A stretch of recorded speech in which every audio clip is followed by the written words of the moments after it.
Welcome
to LIB Tamil. நான் உங்கள் SS. இன்றைக்கி இந்த வீடியோவில் அந்தமான் நிக்கோபாரின் ரோஸ் ஐலாண்ட் பற்றி தான் பார்க்க போகிறோம். இந்த ரோஸ் ஐலாண்ட் வெள்ளைக்காரங்க அவங்களுடைய ஆஃபீஸ், வீடு அண்ட் கிளப் இது எல்லாமே இருந்த இடம் எப்படி இருக்குது இன்றைக்கி அப்படின்றது தான் பார்க்க போகிறோம்.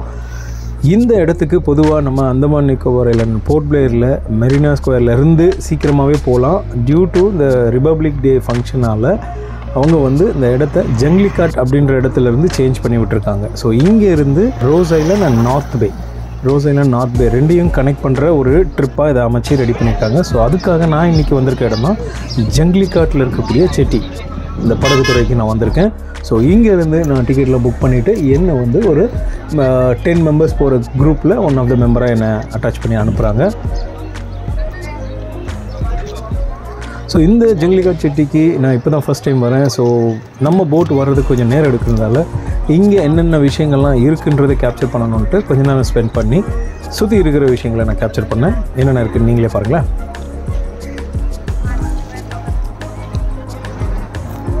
பொதுவாக இந்த இன்டர் ஐலாண்ட் அதாவது டூரிஸ்ட் பிளேஸ் ஓரளவுக்கு ஒரு 1/2 hour ட்ராவல் அந்த மாதிரி போகக்கூடிய இடங்களுக்கு ஃபைபர் போட்டை மட்டும்தான் பயன்படுத்துகிறாங்க. இப்போ பார்த்தது எல்லாமே ஃபைபர் போட்டுங்க.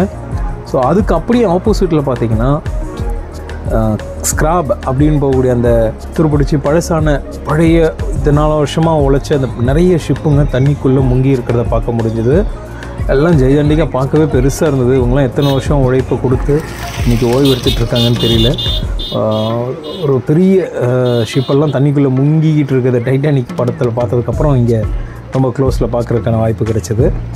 ஸோ இப்போ இங்கே இருக்கிற இடம் தான் ஜங்லிகாட் ஜெட்டி அப்படின்னு சொல்லக்கூடிய அந்த படகுத்துறை. ஒரு வழியாக எங்கே போட் வந்தது தகவல் கிடைச்சதால எல்லோரும் அங்கே அசம்பிள் ஆனோம். ஸோ இந்த இடத்த பற்றி குறிப்பிட்ட சொல்லணும்னு பார்த்திங்கன்னா, இந்த படகு இந்த இறங்கி போகிறோம் இல்லையா, அந்த ஸ்டெப்பு காலையில் பார்க்கும்போது தண்ணியோட நீர் மட்டும் கொஞ்சம் மேலே இருந்ததால் ஈஸியாக ஸ்டெப்பில் இருந்து நாங்கள் இந்த படகுக்கு உள்ளே வந்துட்டோம்.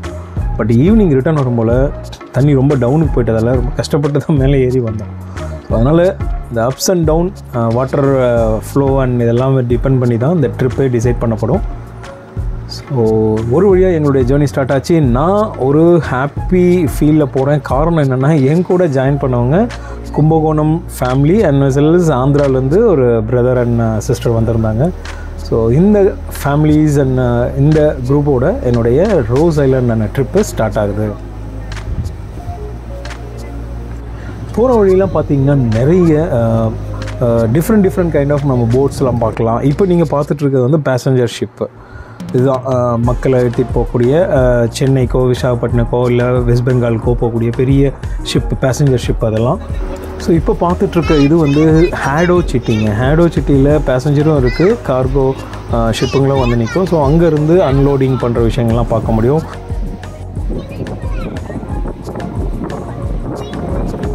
அண்ட் இப்போ பார்த்துட்ருக்க இது தாங்க நான் லாஸ்ட் வீடியோவில் மென்ஷன் பண்ணியிருந்தேன் சாத்தம் செட்டி, சாத்தம் மில், இந்த சாமில் இருக்குல்ல அந்த ஐலாண்ட் மட்டும் அங்கே இருக்குது. அண்ட் நிறைய இடங்களில் கோஸ்ட் கார்டனுடைய செக்யூரிட்டி போட்ஸ் எல்லாமே பார்க்க முடிஞ்சது. ஜாலியாக இருக்கா? எப்படி இருக்கு? நல்லா இருக்கா? என்ஜாய் பண்ணுறியா? சூப்பர். ஸோ இங்கே பாருங்கள் எவ்வளோ பெரிய ஒரு ஷிப்பை ரொம்ப க்ளோஸ் பக்கத்தில் போக முடிஞ்சது.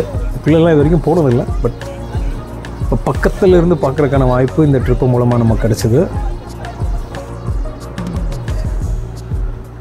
இது அப்படியே அந்த சாமிலோடைய பின்பக்கம் இருக்குது இந்த ஷிப்பு.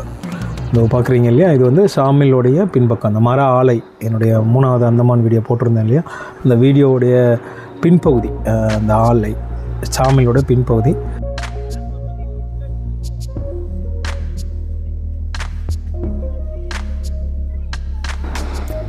மக்களே இங்கே அந்தமான பொறுத்தளவு நம்மளுடைய கடல் பயணம் பார்த்திங்கன்னா எப்பயுமே ஒரே ஸ்மூத்தாக இருக்குன்னு சொல்ல முடியாது. இப்போ பார்த்துட்ருக்க இந்த நொடி கடல் அலை சீற்றம் கொஞ்சம் அதிகமாக இருந்தது. ஏன்னா அந்த ட்ராவலில் வந்த ஃபேமிலியில் குழந்தைங்க முதற்கொண்டு கொஞ்சம் பயந்து கஷ்டப்படுற அளவுக்கு ஒரு அலை சீற்றம் அதிகமாக இருந்தது. பட் சேஃபாக தான் நம்ம ட்ராவல் பண்ணுறதுக்கான எல்லா சப்போர்ட்டோடு நமக்கு அவங்க நம்ம அழைச்சிட்டு போகிறாங்க. எப்பயுமே அவங்க கொடுக்குற அந்த லைஃப் ஜாக்கெட்டை மட்டும் மிஸ் பண்ணிடாமல் அதை கரெக்டாக போட்டுக்கோங்க. எப்போவுமே நமக்கு அது நம்ம சேஃப்டிக்கு ரொம்பவே நல்லது. அலை ரொம்பவே ஆக்ரோஷமாக தான் இருந்தது.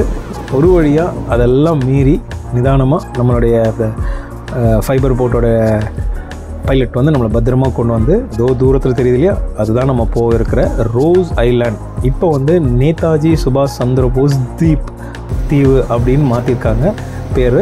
ஸோ இதுதான் முன்னாடி இருந்த ரோஸ் ஐலாண்ட். இந்த இடத்துல தான் அவங்க யார் வெள்ளைக்காரங்க நம்ம மக்களை வேலைக்கும் பயன்படுத்திக்கிட்டு அவங்க அலுவலக ஆஃபீஸ் வேலையும் பார்த்துக்கிட்டு அவங்க ஃபேமிலியோடு வசித்த பூமி ஐலாண்டுன்றது இதுதான், இந்த இடம் தான். இதுக்கு அப்படியே அந்த தூரத்தில் ஆப்போசிட்டில் இருக்கிறது தான் வந்து மெயின் போர்ட் பிளேயர் சிட்டி, அந்த மண்ணோட கேபிட்டலான Port Blair city Sri Vijayapuram. அங்கே தான் அந்த சில்வர் ஜெயில் இருந்தது முன்னாடி.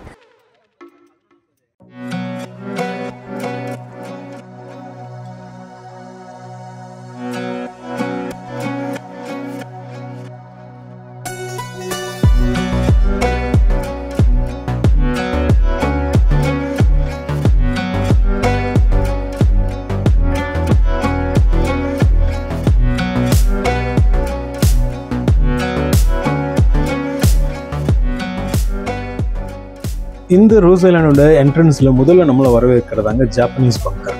ஜாப்பனீஸ் பங்கர்ன்றது வந்து பதுங்கு குழி. பொதுவாக வந்து நம்ம முன்னாடி பார்க்கும்போது பிரிட்டிஷ் இருந்த டைமுக்கு ஜப்பானீஸ் வந்து ஒரு டைம் இந்த இடத்த பூமியை ஓவர்டேக் பண்ணதால் அவங்க இங்கே இருந்துக்கிட்டு பிரிட்டிஷ்காரங்க அவங்க கூட சண்டை போடும்போது மேலேருந்து ஏதாவது ஏவுகணையோ பாமோ போடுறாங்கன்னா அப்போ பதுங்குறதுக்காக உருவாக்கப்பட்ட பங்கர் தான் இந்த பங்கர். ஸோ இது வரைக்குமே நான் பங்கர்ஸ்குள்ளே அவ்வளோவா போனதில்லை, இதுதான் ஃபஸ்ட் டைம். பாருங்கள் எப்படி இருக்குன்ட்டு. எனக்கு தெரிஞ்சு இதுக்குள்ளே அடைஞ்சதுன்னா ஒரு கிட்டத்தட்ட ஒரு மினிமம் ஒரு 50 பேர் உள்ளே அடையலாம், அந்த மாதிரி ஒரு நெருக்கமான ஒரு இடம். பட் இந்த பதுங்குக்குழி ஜாப்பனீஸ்காரங்களால் உருவாக்கப்பட்டது. அதுக்கப்புறம் அகைன் ஒரு பெரிய ஃபைட்டுக்கு அப்புறம் அது திரும்ப அகைன் பிரிட்டிஷ்காரங்கிட்ட இருந்து நம்ம இந்தியா கிட்ட ஒப்படைக்கப்பட்டது. இதை தான் என்ட்ரன்ஸு. ஸோ உள்ள இது வழியாக தான் நம்ம போகணும். முன்னாடி இங்கேருந்து தான் டிக்கெட் கவுண்டர் வாங்கிட்டு போகிற மாதிரி. இப்போ என்னடான்னா அங்கேருந்து வரும்போதே மொத்த டிக்கெட்டு என்ட்ரி எல்லாத்தையும் கலெக்ட் பண்ணிட்டு தான் இங்கே அலோவ் பண்ணுறாங்க. ஸோ இங்கே வந்து நம்ம எந்த எக்ஸ்ட்ரா டிக்கெட்டும் வாங்க வேண்டியதில்லை. டிக்கெட் கவுண்டர்லாம் தாண்டி நம்ம வந்தோம்னா எங்கே பார்த்தாலும் நம்ம மான்களை அதிகமாக பார்க்க முடியும். ஸோ மான்களை தொந்தரவு பண்ணாதீங்க, எதுவும் கொடுக்காதீங்கன்னு போர்டெல்லாம் பார்க்க முடிஞ்சிச்சு. ஸோ அதெல்லாம் கடந்து போனோம்னா நிறைய இன்ஃபர்மேஷன் சென்டர்ஸ் மாதிரி வச்சுருந்தாங்க அந்த போர்ட்ஸு. அதில் நம்ம இந்த தீவில் என்னென்ன டூரிஸ்ட் பிளேஸ் பார்க்க வேண்டியது இருக்குது, அண்ட் இந்த தீவோட வரலாறுகள் என்னென்ன, அண்ட் ஏன் இது நேதாஜி சுபாஷ் சந்திர போஸ் தீவில் அழைக்கப்படுது, இதில் என்னென்ன விஷயங்கள்லாம் இருக்குது, இங்கே இருந்த அதிகாரிகள் வீடு, அண்ட் இது ஆல்சோ பாரிஸ் ஆஃப் ஈஸ்ட்னு அழைக்கிறதுக்கான காரணம் என்ன, இப்படி நிறைய விஷயங்களை இந்த பகுதியில் அவங்க டிஸ்பிளேவாக வச்சுருந்ததை என்னால் பார்க்க முடிஞ்சுது.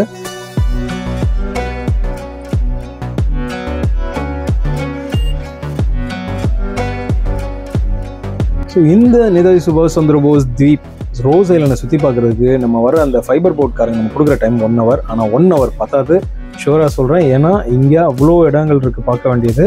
ஸோ நடந்து போகணுன்னு நினைக்கிறவங்க 2 வாட்டி வந்தால் தான் அதை கவர் பண்ண முடியும். ஸோ ஒரே ட்ரிப்பில் கவர் பண்ணணும்னு நினைக்கிறவங்க அந்த பேட்டரி காரை யூஸ் பண்ணிங்கன்னா மேலாப்பில் அப்படியே அவங்க சுற்றி காட்டிட்டு கூட்டிகிட்டு வந்துடுவாங்க. ஸோ இது வந்து 1 ஹவருக்கான பாசிபிலிட்டிஸ். ஸோ அதெல்லாம் பார்த்துட்டு இப்போ நம்ம கடந்து வந்தோம்னா ஒரு ஃபர்சாத் ஸ்டோர் அப்படின்றத நம்ம பார்க்க முடிஞ்சிச்சு. ஸோ இந்த ஸ்டோர் பாருங்கள், இதுவுமே சிறைச்சாலை டைப்பில் தான், செல் டைப்பில் பண்ணியிருக்காங்க. இப்போ பார்த்துட்டு இருக்க இந்த ஃபோட்டோ வந்து ரோஸ் ஐலாண்டோடைய பஜார் 90s எப்படி இருந்ததுன்றதுக்கான ஒரு அடையாளமாக அந்த ஃபோட்டோ இருந்தது. ஸோ அந்த ஸ்டோர் ஏரியாவை கடந்து வந்தோம்னா ஒரு மிகப்பெரிய ஒரு ஓப்பன் ஸ்பேஸ் ஆடிட்டோரியம் ஈவெண்ட் நடக்கிற மாதிரி இடமா இப்போ இருக்கிற செட்டப்பில் ரெடி பண்ணி வச்சுருந்தாங்க. ஸோ அதை கடந்து போகும்போது முதல்ல வந்த ஏரியா பம்ப் ஹவுஸ். இந்த பம்ப் ஹவுஸ் அவங்க பீரியட்ல இருந்து, பிரிட்டிஷ்காரங்க பீரியட்ல இருந்தது. இப்போ எலக்ட்ரிக்கல் வெர்ஷனுக்கு மாடிஃபை பண்ணியிருக்காங்க. ஓகேங்களா? முன்னாடி வந்து ஸ்டீம் மெத்தடில் பண்ணிட்டு இருந்தாங்க, இப்போ எலக்ட்ரிக்கல் மெத்தடில் பண்ணியிருக்காங்க. தீவு முழுக்கமே அதிகபட்சம் நம்ம பார்க்கக்கூடியது மான்கள், தென்னை மரம், மயில் இதெல்லாமே பார்க்கலாம். ஸோ இந்த தீவில் தண்ணி குடிக்கிறதுக்கு பத்திரமா வச்சுக்க, ஏன்னா பெரிய தீவு, சுற்றி பார்க்குற டைம் எடுக்கும். அதனால் இந்த பியூரிஃபைட் வாட்டர் ஃபில்டர் மூலமாக பியூரிஃபை பண்ணி வச்சுக்கோங்க. இப்போ பார்த்துட்டு இருக்க இந்த ஏரியா லைட் ஷோக்கான ஏரியாங்க. நம்ம செல்லர் ஜெயில் வீடியோவில் பார்த்துருப்பீங்க நைட் லைட் ஷோ, அது மாதிரி இங்கேயும் லைட் ஷோ நடக்குது. அந்த லைட் ஷோக்கான ஒரு சிட்டிங் அரேஞ்ச்மெண்ட் ஏரியா தான் இப்போ நீங்கள் பார்க்குறது. அது கடந்து வந்தால் அதுக்கு ஆப்போசிட்டில் பார்த்தீங்கன்னா மிகப்பெரிய மரம் ஜெய்ஜாண்டிக்காக இருக்குது. அது மரம் வேறு சுவர் கண்டுபிடிக்க முடியாத அளவுக்கு ஒரு பெரிய க்ரோத்தாக வளர்ந்துருந்தது. அங்கே இருக்கிற பில்டிங் அது மட்டும் கிடையாது, அந்த சுவர் மட்டும் கிடையாது, சுற்றி இருக்கக்கூடிய எல்லா சுவர்களுமே மரத்தோடைய வேர் சுவர் ரெண்டும் மெர்ஜான மாதிரி ஒரு அமைப்போடு இருந்தது. அந்த அளவுக்கு அந்த பில்டிங்கோடைய தன்மை மாறி இருக்கு. நம்ம அப்போ பார்த்த அந்த சுவரும் வேறும் கலந்த இடம் தாங்க பேக்கரி. பிரிட்டிஷ்காரங்க இருந்த டைமில் இருந்த பேக்கரி பில்டிங் இதுதான். ஸோ இங்கே தான் பேக்கிங்லாம் பண்ணியிருந்திருக்காங்க. அதுக்கு இப்போ இருக்கிற ஒரே சாட்சி அடையாளம் இந்த ஒரு சுவற்றோடு சேர்ந்து வளர்ந்துருக்கிற அந்த மரம். போய் குட்டி.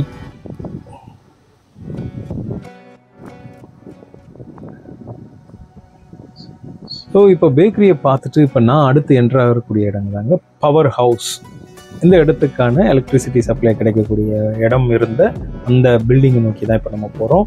அகைன் வானுயர்ந்த மரம் மாதிரி அவ்வளோ பெரிய ஹைட்டான ஜெய்ஜாண்டிக்கான மரங்கள். அந்த மரத்துடைய வேர் மண்ணில் புதையிறதுக்கு பதிலாக இங்கே இருக்கிற சுவத்தோட சுவரம் புதைஞ்சிருக்கிறத கிட்டக்க இருந்து என்னால் பார்க்க முடிஞ்சிச்சு. எப்படி இருக்கு பாருங்க.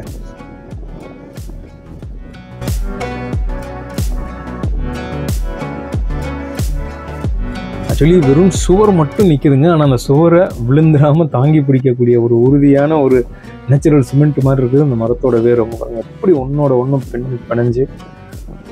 இந்த இடத்துல இன்னொரு யூனிக்காக உங்களுக்கு ஈஸியாக ஞாபகம் வரக்கூடிய விஷயம் சொல்லணும்னு பார்த்தீங்கன்னா, காக்க காக்க திரைப்படத்தில் அந்த ஓப்பனிங் சாங் உயிரின் உயிரே சாங்கோடைய majority of the shooting dance spot வந்து இந்த இடம் தான், ரோஸ் ஐலாண்டில் தான். ஜோதிகா சூர்யாவோடைய டான்ஸ் பர்ஃபார்மன்ஸ் நடக்கிற இடம் இந்த ரோஸ் ஐலாண்ட். அந்த வீடியோ எடுத்து போட்டு பாருங்கள். இங்கே இருக்கக்கூடிய இடங்களை சுற்றி தான் அந்த பாடல் காட்சியில் வரும். அப்படிப்பட்ட ஒரு ஃபேமஸான பிளேஸ் தான் இந்த ரோஸ் ஐலாண்ட். ஸோ நம்ம பவர் ஹவுஸ் பார்த்துட்டு அடுத்து பார்க்குற இடம் ஸ்விம்மிங் பூல். கடலை பக்கத்தில் வச்சுக்கிட்டு ஒரு ஸ்விம்மிங் பூல் வச்சுருந்துருக்காங்க இந்த பிரிட்டிஷ்கார பையன். இப்போ பாருங்கள் எவ்வளவு பெரிய ஒரு ஸ்விம்மிங் பூல் வந்து தன்னுடைய மக்களுக்கு, அதுவும் பிரிட்டிஷ்கார மக்களுக்காக அந்த பீரியடில் 90s வச்சுருந்துருக்கிறாங்க இந்த பிரிட்டிஷ்காரங்க. ஸோ இதுதான் அந்த ஸ்விம்மிங் பூல், குளியல் தொட்டி. ஸோ பக்கத்துலேயே பாருங்கள் இயற்கை எழிலான பீச் இருக்குது. ஸோ அதை தாண்டி இவ்வளோ பெரிய தொட்டியை அவங்க ரெடி பண்ணி வச்சுருந்துருக்காங்க அவங்களுடைய யூசேஜ்க்காக.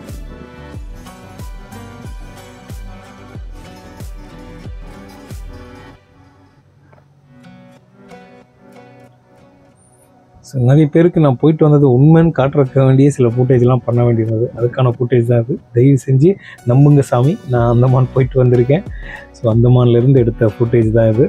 ஸோ இப்போ அதை பார்த்துட்டு நம்ம அடுத்து நுழையிற இடம் தான் அந்த காலத்து ஏர் வாட்டர் ப்யூரிஃபிகேஷன் சென்டர். பாருங்கள் எப்படி வச்சுருக்காங்கன்ட்டு. இப்போ நம்ம வீட்டில் இருக்கு இல்லையா ஏர் வாட்டர் சிஸ்டம், அப்போ பிரிட்டிஷ்காரங்க டைமில் ஏர் வாட்டர் சிஸ்டம் யூஸ் பண்ண மிஷின்ஸை பாருங்கள். எவ்வளோ பெரிய ஃபில்டர்ஸ். அப்பா இப்படி அந்த ஃபில்டர் பில்டிங்கில் இருந்த மீதி இருக்கிற ஞாபகமான விஷயங்கள் இந்த 3 ஃபில்டர்ஸ் தான் பார்க்க முடிஞ்சது. இது அந்தமான் நிக்கோபார் ஐலண்ட் ரோஸ் ஐலாண்டில் இருக்க பிரிட்டிஷ்காரங்கள் காலத்தில் இருந்த purification centre water purification centre அந்த பில்டிங் உள்ள தான் நான் இருக்கேன். இப்போ இங்கேயும் வெறும் சுவர் மட்டும் நிற்கிது, அதை தாங்கி பிடிச்சிருக்குது இந்த மரத்தோடைய வேர்.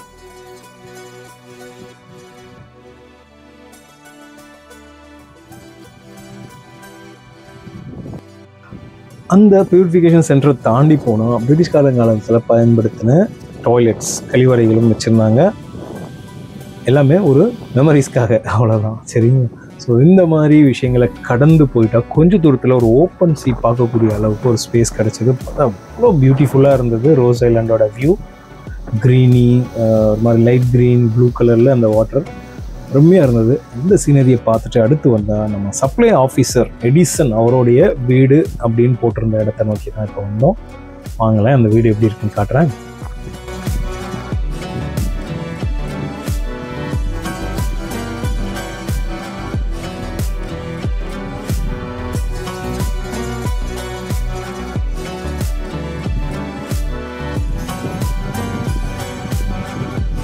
எடிசன் ஐயா வீடு எப்படி இருக்குன்னு பார்க்க வந்தா கடைசியில் பார்த்தா வீட்டை காணோம். வீடு இந்த இடத்துல வெறும் கல், மணல், மரம், சாஞ்ச மரங்கள் தான் பார்க்க முடியுது. பட் இந்த இடத்துல தான் அந்த சப்ளை ஆஃபீஸருடைய வீடு இருந்திருக்கு.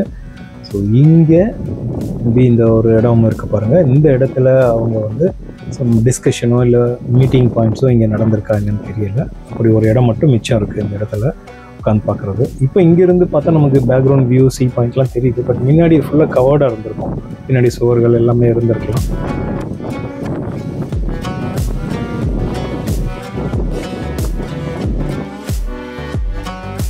நீங்கள் எங்கே பார்த்தாலும் மான் சொல்லியிருந்தேன் இல்லையா, இந்த மான்கள் அதிகமாக இருக்குது. அங்கே போர்டு வச்சு நாங்கள் எதுவும் ஃபீடிங் கொடுக்கக்கூடாதுன்னு. பட் நிறைய பேர் அதை கொடுக்க பார்க்க முடிஞ்சிச்சு. என்ன பண்ணுறது, பார்க்கவே பாவம் மாதிரி மூஞ்ச வச்சுட்டு வந்து நிற்கிறாங்க மான்கள்.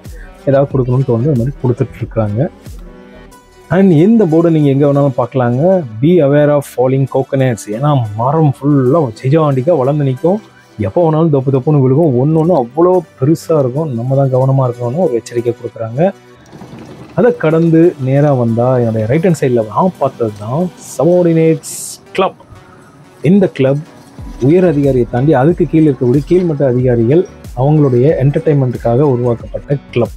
இங்கே அவங்களுடைய அந்த drinks, dance, all entertainment activities எல்லாமே இந்த பில்டிங்குள்ளே தான் நடந்திருக்கு 90s காலத்தில். ஸோ அந்த பீரியடில் எடுத்த சில ஃபோட்டோஸ் தான் இந்த ஃபோட்டோஸ். இந்த இடங்களில் இருந்துக்கிட்டு தான் இந்த பிரிட்டிஷ்கார மக்கள் தங்களுடைய பொழுதுபோக்கு கேளிக்கை இடமா இந்த இந்த பில்டிங்கை தான் பயன்படுத்தியிருக்காங்க. பாருங்கள், ஜஸ்ட் அப்படியே கண்ணு க்ளோஸ் பண்ணி பாருங்கள். அப்படியே அந்த பீரியடில் அவங்க இருந்திருக்கும் போது எந்த மாதிரி ஆட்டம், டான்ஸ், என்னென்னலாம் பண்ணிட்டு இருந்திருப்பாங்கன்ட்டு இவ்வளோதையும் அவங்க அனுபவிச்சுட்டு நம்ம மக்களை ஒரு அடிமை மாதிரி வெளியில் வச்சு நடத்திட்டு இருந்த பூமி தான் இந்த ரோஸ் ஐலாண்ட். ஸோ அந்த கிளப்பை தாண்டி மேலே வந்தால் லெஃப்ட் ரைட்டுன்னு 2 பிரியுது. ஸோ நம்ம இப்போ லெஃப்ட் ரைட்டு போகிறதுக்கு முன்னாடி ஸ்ட்ரெயிட்டாக போனோம்னா ஒரு சர்ச் இருக்குது. இந்த சர்ச் நான் சொன்ன மாதிரி காக்க படத்தில் அந்த உயிரின் உயிரை சாங்கில் இந்த சர்ச் வருது. நீங்கள் பாட்டு பார்த்தீங்கன்னா தெரியும். ஸோ இப்போ நம்ம இருக்கிற இந்த சர்ச் ரொம்பவே ஃபேமஸ் இந்த ஐலாண்டில். இந்த பிள்ளைய நல்லா பார்த்துக்கங்க. பிள்ளை ரொம்ப முக்கியமான பிள்ளை. உங்களை பற்றி நிறைய நம்ம பேசுவோம் அப்புறமா. இந்த சர்ச்சோடைய பேர் பிரெஸ்பிட்டேரியன் சர்ச் அப்படின்னு மென்ஷன் பண்ணியிருக்காங்க. ஸோ இந்த சர்ச் அந்த பீரியடில் 90s பார்க்குறதுக்கு இப்படி தான் இருந்திருக்கும். ஸோ இப்போ எப்படி இருக்குன்றத நீங்களே பாருங்களேன். அகைன் இங்கே வெறும் 4 பக்கமும் இந்த பில்லர் சுவர் மட்டும்தாங்க நிற்கிது. மற்ற எதுவுமே இங்கே உள்ள இல்லை. ரூஃபு முதற்கொண்டு எதுவுமே கிடையாது. ஒன்லி அந்த கட்டப்பட்ட பில்லர்ஸ் மட்டும் இருக்குது. இதில் பெரிய பியூட்டி என்னன்னா, அந்த கட்டி வேலை வாங்கினது பிரிட்டிஷ்காரங்களாக வேலை செஞ்சது நம்ம மக்கள், நம்ம தியாகிகள். ஆனால் அவங்களோட உழைப்பு எப்படி நின்று பேசுது பாருங்கள். இப்போ உண்மையே அவ்வளோ உறுதித்தன்மையோட வேலைகளை திறம்பட செஞ்சது நம்ம தியாகிகள், நம்ம வீரர்கள். ஸோ அந்த centre of the church place பார்க்குறதுக்கு இப்படி தாங்க இருக்கும் இன்சைட் சர்ச் அந்த பீரியடில். ஆஃப்டர் அவங்க நம்ம இந்தியா கிட்ட ஒப்படைச்சு போனதும் இது ஒன்லி ஒரு மெமரியல் பிளேஸாக வச்சுருக்கிறதால வேறு எந்த ஆக்டிவிட்டீஸும் பண்ணாதால சுனாமி இந்த மாதிரி நிறைய விஷயங்கள் கடந்து வந்ததுக்கப்புறம் இப்போ மீதி இருக்கிறது இந்த பில்டிங்ஸ் மட்டும்தான். ஸோ இந்த எல்லா பில்டிங்குமே ஒரு சப்போர்ட்டோடு இருக்கிறதுக்கு காரணம் மரத்தினுடைய வேர்கள். நிறைய மரம் ஜெய்சாண்டிக்கா வளர்ந்து இந்த சுவர்களை இறுக பற்றி பிடிச்சிக்கிட்டு இருக்கிறதால தான் இவ்வளோ உறுதியோட இன்னும் அந்த சுவர்கள் அங்கே தாங்கிக்கிட்டு நிற்கிறதுக்கான வாய்ப்புகள் அதிகமாக இருக்குது.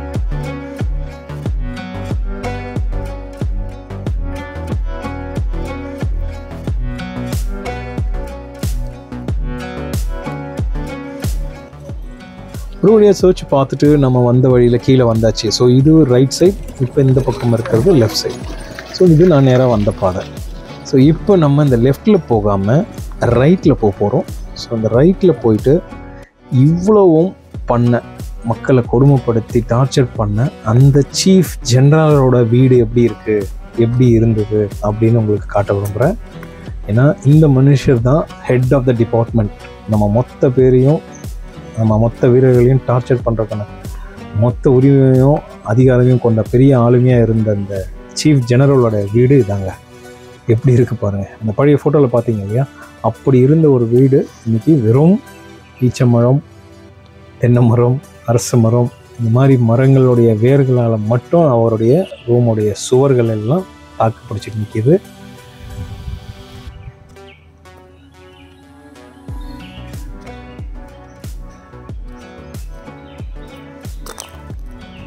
முன்னாடி பல ரூம்கள், பல விஷயங்கள் நிறைவேறிய நடந்த இந்த ஜெனரலுடைய வீடு இன்னைக்கு மான்களின் ஒரு கூடாரம் மாதிரி ஆயிருக்கு. மான்கள் கொட்டாயின்னே சொல்லலாம். இது உள்ள எல்லா ரூம்லேயும் மான்கள் அவங்களுடைய அழகாக அவங்க லைஃப்பை ஸ்பெண்ட் பண்ணிட்டு வராங்க, பார்க்க முடிஞ்சது.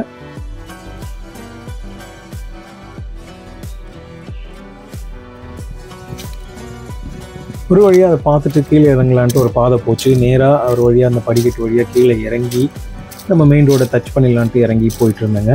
பட் என் நேரம் என்னமோ இறங்கி போகலான்னு பார்த்தா அதுக்கு மேலே வழியே இல்லை. ஸோ வேறு வழி இல்லைன்ட்டு இருக்கிற வழியாக நானே ஒரு பாதையை கண்டுபிடிச்சி அது வழியாக போக ஆரம்பித்தேன். போகிற வழியில் என்னென்ன இருக்குதுன்னு பார்த்தீங்கன்னா, அவங்க டைமில் இருந்த வாட்டர் டேங்க், இதுதான் வாட்டர் டேங்க் சப்ளைக்கான தொட்டி, நீர் தொட்டி. அண்ட் இது அந்த ஜெனரல் ஆஃபீஸர் ஹவுஸோடைய பின்பகுதி.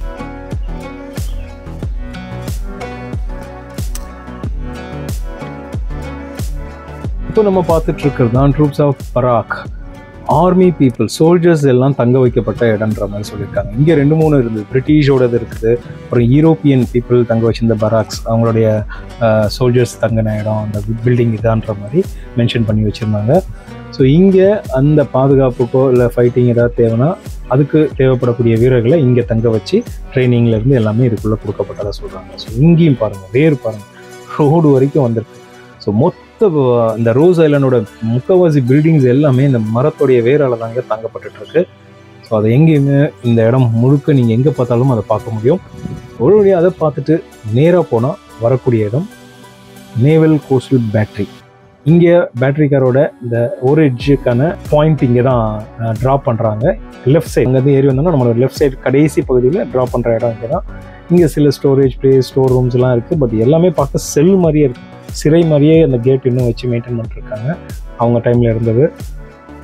அது என்ன சொன்ன மாதிரி மான்கள், ஆட்டுக்குட்டி மாதிரி எங்கே பார்த்தாலும் மான்குட்டிகள், மான்களாக தான் அதிகமாக தென்படும். ஸோ இந்த இடம் அந்த ரோஸ் ஐலாண்டோட ஒரு மிக முக்கியமான ஒரு டூரிஸ்ட் பிளேஸ், டூரிஸ்ட் ஸ்பாட்டுக்கு உங்களை கூட்டிகிட்டு போகக்கூடிய ஒரு முக்கிய இடமா நான் பார்க்குறேன். இங்கே பார்த்தீங்கன்னா ஒரு கல்லால் செய்யப்பட்ட பெரிய நங்கூரம் இருக்குது.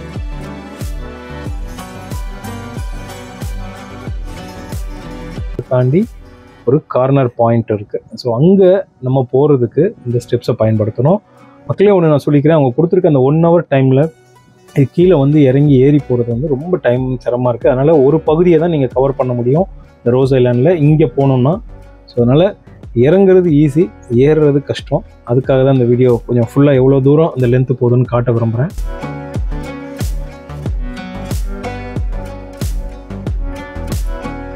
தூரக்கு தெரியுது பாருங்கள் லைட் ஹவுஸ். அந்த லைட் ஹவுஸ் எட்ஜ் வரைக்கும் நம்ம இப்போ போகணும். அந்த போகிறதுக்கு எவ்வளோ தூரம் ஸ்டெப்ஸை நீங்கள் கடந்து போக வேண்டியது பாருங்கள். இது வந்து அவங்க கொடுக்கக்கூடிய அந்த 1 மணி நேரத்தில் கவர் பண்ணுறது சாத்தியமில்லை. ஸோ அந்த பேட்ரி காரை யூஸ் பண்ண வைக்கிறதுக்காக வேண்டியே இந்த 1 hour ஷார்ட் லிஸ்ட் வச்சுட்டாங்களோன்றது எனக்கு தோணுது. ஸோ அதனால் நீங்கள் வாக்கபிளில் ரசிக்கணுன்றவங்க 2 times விசிட் பிளான் பண்ணிக்க வர மாதிரி தான் இருக்கும். ஒரே டைமில் போகிறதுனா பேட்டரியில் நிறைய விஷயங்களை போய் பார்க்க முடியாது.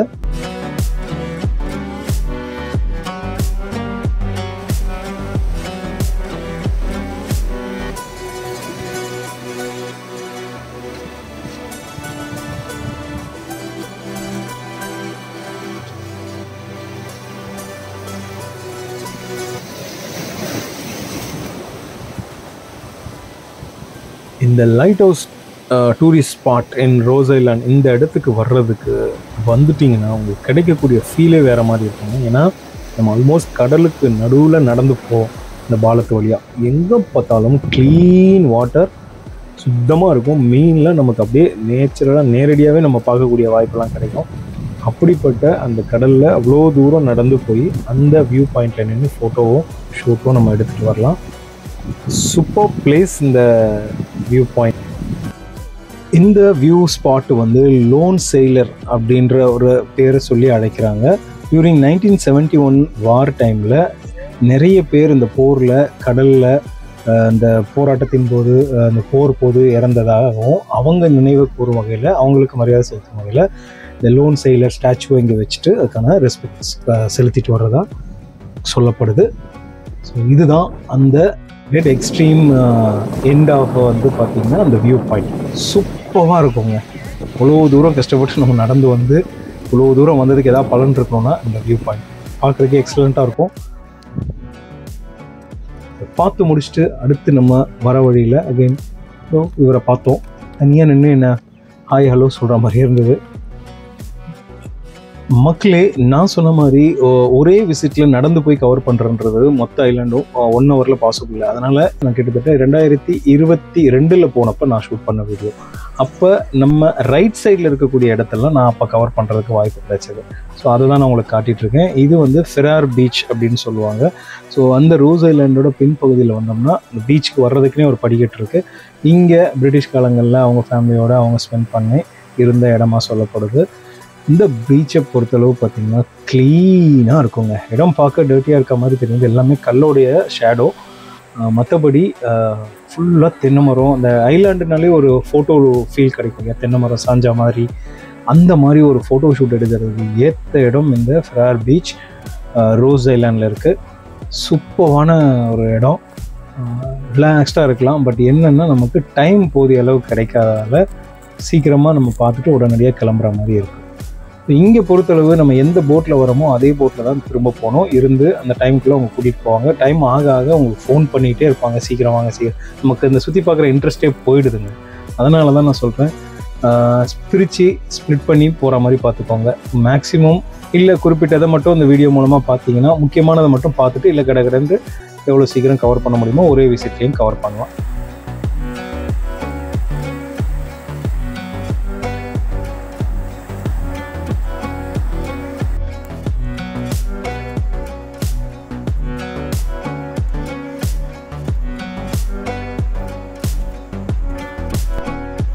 இந்த ஐலாண்டை பொறுத்தளவு தென்னை மரங்கள் எங்கே பார்த்தாலும் இருக்கும். அண்ட் எங்கே பார்த்தாலும் தேங்காயும் இளநியும் சர்வசாரமாக கீழே வந்து கிடக்கும்.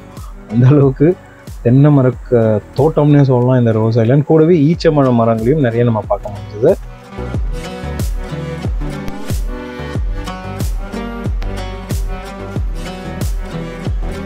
பொதுவாக இந்த இடம் பார்த்தீங்கன்னா வின்டர் டைமில் வந்தீங்கன்னா க்ரீனரியாக பார்க்க அழகாக இருக்கும். அது உள்ள வானம் வந்து ஜெய்ஜாண்டிக்கான படாக் மரங்களும் இருக்குது. இப்போ பார்க்குறதாங்க பிரிட்டிஷ்காரங்களுடைய கல்லறை செமெட்ரி, அதுவும் இங்கே வச்சுருந்தாங்க. அதெல்லாம் கடந்து நம்ம வந்தோம்னா கடைசியாக நம்ம வந்த அந்த என்ட்ரன்ஸ் பாயிண்ட்டுக்கே வந்துடலாம். ஸோ வர வழியில் அங்கே மான் பார்த்த மாதிரி இந்த பகுதியில் நிறைய மயில்களையும் நம்மளால் பார்க்க முடியும். சந்திகா கும்பகோணத்துலேருந்து அந்தமான் நல்லா இருக்கு. பிடிச்சிருக்கா? பிடிச்சிருக்கு. என்னென்ன பார்த்தீங்க இங்க? நண்டிலாம் பார்த்தேன், பீச்சில் பார்த்தேன். நல்லா இருக்கு. என்ஜாய் பண்ணீங்களா? ஆமா. யார் யாரெல்லாம் வந்திருக்கீங்க? மித்ரனு, நானு, சல்வினு, பெரியம்மா, பெரியப்பா, அக்கா, நானு, எங்க அப்பா, அம்மா. போய் பார்த்துட்டு உங்க ஃப்ரெண்ட்ஸ்லாம் சொல்லுவீங்களா இங்க போங்கன்ட்டு? சொல்லுவேன். பிடிச்சிருக்கா? அவ்வளோ பிடிச்சிருக்கா? ஆமா. போட்ல எல்லாம் வரும்போது எப்படி இருந்துச்சு? நல்லா இருந்துச்சு. ஜாலியா இருந்துச்சா? ஜாலியா இருந்துச்சு. சந்தோஷமா என்ஜாய் பண்ணியா? அழுதியா? அழுதீங்களா? ஏன் அழுதீங்க? போட்டு ஆடிக்கிட்டே இருந்துச்சுன்னு. ஆமாம். இப்போ பழகிருச்சுல? ஆ இப்போ ஜாலி தானே? ஜாலி. ஓகே. தேங்க்யூ. கண்டிப்பாக லாலா அந்த மாதிரி வாங்க. ஜாலியாக சந்தோஷமாக இருந்துட்டு போங்க. பாய் டாடா. பாய். ஸோ சென்விகா பாப்பாவோட எக்ஸ்பீரியன்ஸை கேட்டுட்டு அப்படியே நம்ம வெளியில் வந்தோம்னா நம்ம வந்த அந்த எந்த ஃபைபர் போட்டில் வந்தோமோ அது பக்கத்தில் பார்த்தீங்கன்னா கீழே சர்வசாதாரணமாக கலர் ஃபிஷ்ஷு எல்லா வகையான மீன்களையும் நம்ம டைரெக்டாகவே பார்க்க முடியும். அந்த அளவுக்கு க்ளீன் வாட்டர் அண்ட் மீன்களும் ஈஸியாக நம்ம கண்ணில் தென்படக்கூடிய அளவுக்கு இருந்தது. இந்த ரோஸ் ஐலாண்ட் நேதாஜி சுபாஷ் சந்திர போஸ் தீவு பார்த்திங்கன்னா நம்ம தியாகிகளை கஷ்டப்படுத்தி பாருங்கள், காலில் விலங்குலாம் மாட்டி இவ்வளோ கஷ்டப்படுத்தி வேலை வாங்கி அந்த ஜெனரல் கமிஷன் சீஃப் கமிஷனர் அவர் சார்ந்த மக்களும் வாழ்ந்து சுபகுபகமாக இருந்த ஒரு இடம், அதுதான் இந்த ரோஸ் ஐலாண்ட். ஸோ இந்த ரோஸ் ஐலாண்ட் நம்ம கைதிகளை படுத்திய கொடுமைகளையும் நம்ம கைதிகளால் உருவாக்கப்பட்ட கட்டட அமைப்புகளையும் நமக்கு ஞாபகப்படுத்துறதுக்காக வச்சுருக்கக்கூடிய ஒரு மெமரபிள் பிளேஸ். அந்தமான் நிக்கோபார் வந்தீங்கன்னா அந்த ரோஸ் ஐலாண்டுக்கு மறக்காமல் விசிட் பண்ணுங்கள், உங்கள் அனுபவத்தையும் ஷேர் பண்ணுங்கள். இது எல்ஐபி தமிழ் சேனலின் சுற்றுமுழா நிகழ்ச்சி. எங்களுடைய இந்த வீடியோ உங்களுக்கு பிடிச்சிருந்ததுன்னா நீங்கள் எல்ஐபி தமிழ் சேனலை லைக் பண்ணுங்கள், ஷேர் பண்ணுங்கள் அண்ட் மறக்காமல் சப்ஸ்கிரைபும் பண்ணுங்கள். நன்றி, வணக்கம்.